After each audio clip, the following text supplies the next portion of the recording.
계속해 금리가 올라가면서 부동산 시장에는 거래 한파가 들이닥쳤습니다. 정부가 다주택자의 규제를 풀어 부동산 시장을 다시 살려보겠다고 하지만 지역에선 아직 싸늘한데요. 얼어붙은 부동산 시장에 언제쯤 다시 훈풍이 불까요?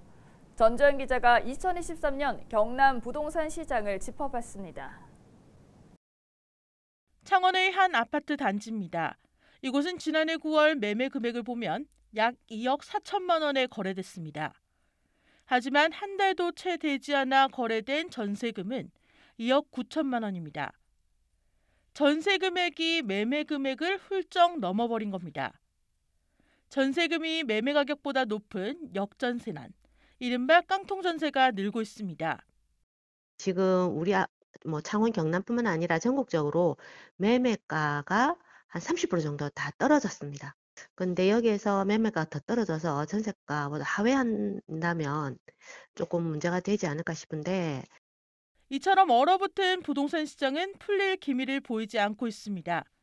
한국은행의 기준금리가 3.25%에 달하면서 대출이자가 부담돼 아예 내 집 마련은 꿈도 못 꾸는 상황에 처해졌습니다.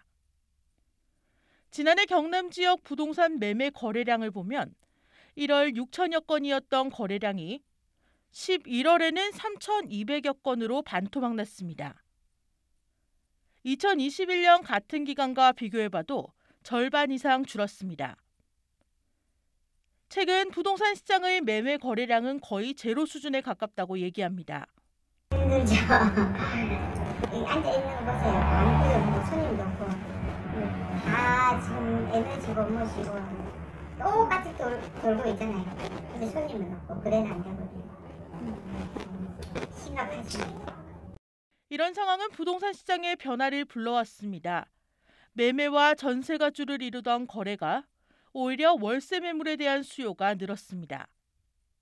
고금리로 인한 대출이자 부담 때문입니다.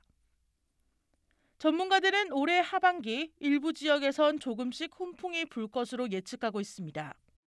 금리 인상과 물가 상승 그리고 경기 침체로 인해서 거래 절벽이 계속 이어지고 있습니다. 금리 인상이 정점을 지나는 그 상반기 이후부터 집값 하락폭이 둔화될 것으로 보이며 하반기부터 일부 인기 지역에서는 반등이 시작될 것으로 이렇게 예상이 됩니다.